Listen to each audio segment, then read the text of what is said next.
Essa apresentação faz parte da avaliação da disciplina Economia no Setor Público da Universidade Federal do Rio Grande do Sul, ano 2026, semestre 1, disciplina ministrada pelo professor Robert.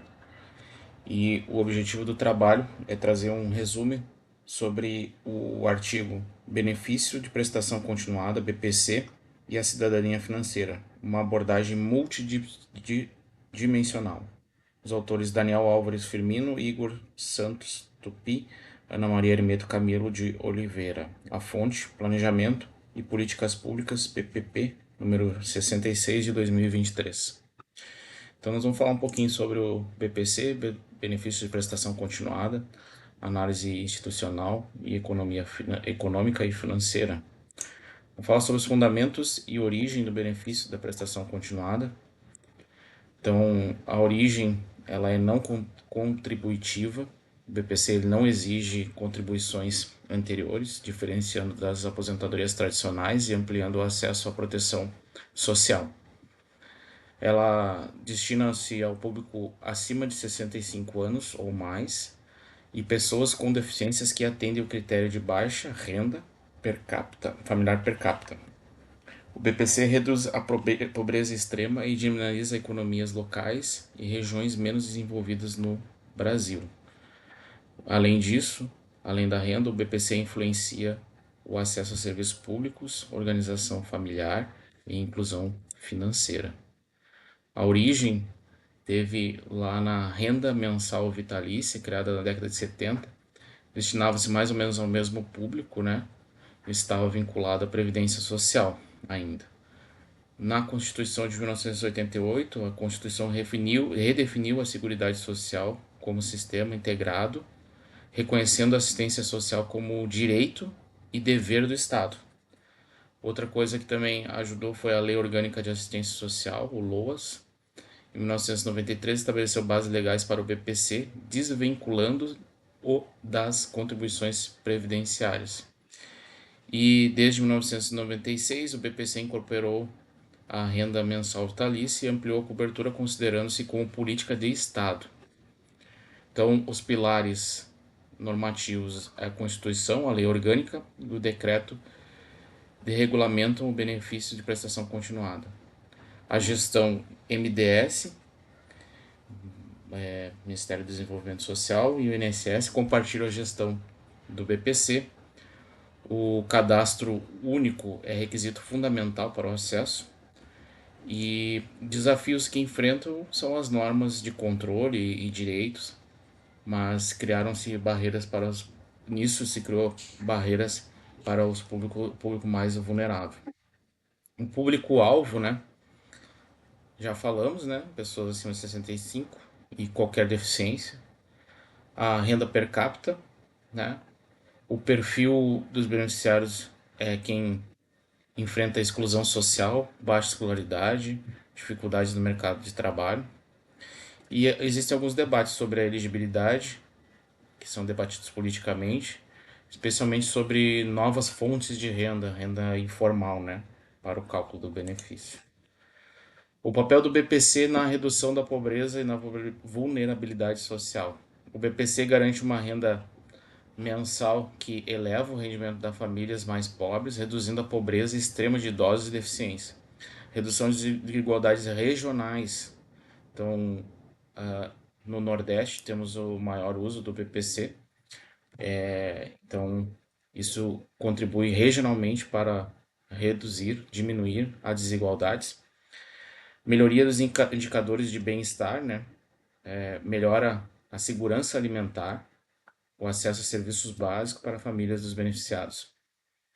E limitações de inclusão social, barreiras estruturais como baixa escolaridade e isolamento limitam a autonomia apesar do apoio financeiro do BPC.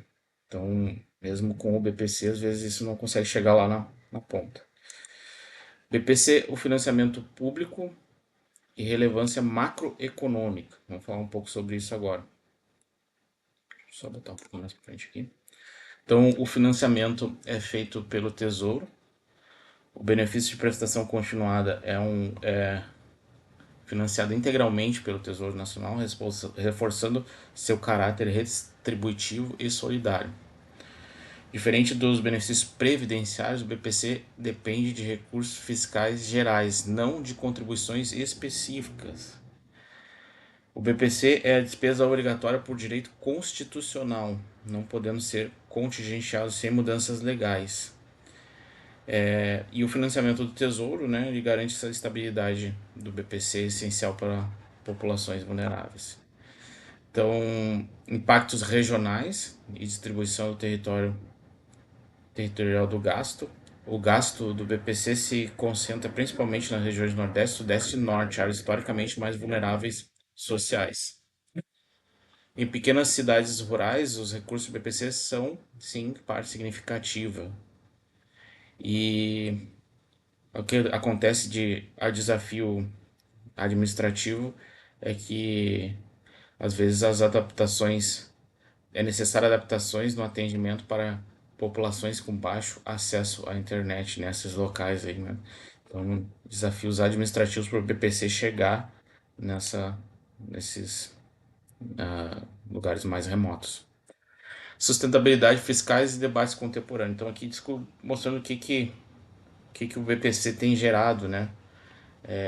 Nós, como vimos, tem um aumento das despesas do BPC, impulsionado por fatores demográficos e institucionais, o que pressiona as contas públicas, né? Então, medidas de controle de gastos, né? Critérios de renda mais rígidos e revisões cadastrais buscam controlar isso, né? Nós falamos isso no início dessa apresentação. Tensão, né, do debate dos direitos, né? O debate atual foca no equilíbrio entre direitos garantidos, né, e sustentabilidade fiscal do orçamento. Então, tem um debate político em volta do BPC, né?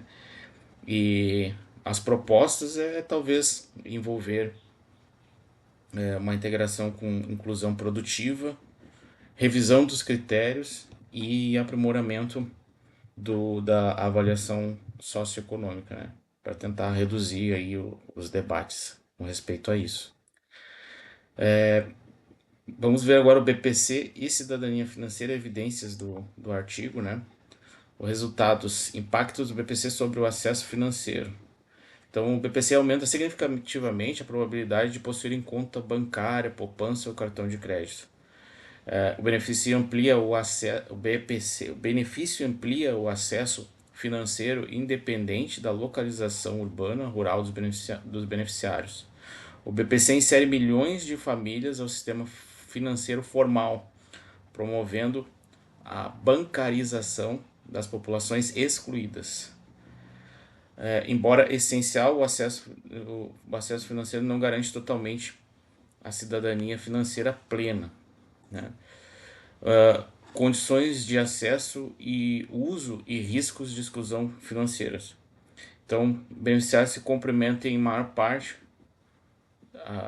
da renda com tarifas, juros, isso é um problema, né? Encargos financeiros, indicando condições desfavoráveis. Outro risco, né, que tem é que idosos eles são mais suscetíveis a práticas predatórias, como fraudes, excesso de crédito consignado, aumento de riscos financeiros. Acesso ao sistema financeiro ocorre em condições adversas, né? Reforçando vulnerabilidade sem regulação e educação financeira. Então, acaba instituições financeiras ruins, né, tendo acesso a essas pessoas com limitação de entendimento, né, e isso causa um problema. E o BPC ele promove a bancarização, mas não garante cidadania financeira plena nem proteção contra a exclusão por causa desses problemas aí, né? Concluindo, vamos falar um pouco sobre mudanças recentes, implicações e a nossa conclusão, né? Mudanças recentes, né? O BPC ele pode ser mantido apesar de variações temporárias de renda, desde que a média esteja dentro do limite geral. Então, essa foi uma regra nova. A inclusão de rendimentos informais declarados no Cade Único foi ampliada no cálculo para a renda per capita para o BPC. Então já é uma medida de talvez considerar, né, os rendimentos informais. Né, isso foi em 2024, 2025. Conversão em auxílio inclusão. O BPC é automaticamente convertido em auxílio inclusão para pessoas com deficiências que entram no mercado formal com até dois salários mínimos. Né? E as mudanças geram debate sobre o acesso a direitos sociais, controle fiscal. Né? Isso já falamos também, que isso já acontece. Agora falando um pouco sobre crédito consignado e riscos de endividamento. O crédito consignado permite que a pessoa tenha direito a benefícios ampliando o crédito, mas isso pode gerar o fácil acesso ao crédito, né? Pode levar a um endividamento excessivo, especialmente para pessoas com baixa educação financeira. Instituições financeiras podem adotar práticas abusivas, principalmente contra idosos que recebem o BPC. Então é essencial implementar regulação rigorosa, fiscalização e oferecer orientação financeira aos beneficiários para evitar esse abuso. E a conclusão geral, né, do nosso trabalho aqui. O benefício de prestação continuada é fundamental para reduzir a pobreza e garantir uma renda mínima no Brasil. O programa promove a bancarização, mas enfrenta limitações no uso adequado das condições financeiras favoráveis e condições financeiras favoráveis. Necessidade de políticas complementares. Ainda então, apresenta uma necessidade de evolução. São necessárias ações para combater essas práticas abusivas, ampliar a educação financeira e fortalecer a regulação. O crescimento do BPC exige também soluções para a sustentabilidade orçamentária, como nós vimos, né? Ele vem crescendo o gasto público e é necessário pensar nessas perspectivas futuras, né? E aí nós vimos algumas formas de talvez fazer isso, né? Alterar essa sustentabilidade. Então era esse o trabalho, né? Concluo aqui a apresentação deste trabalho.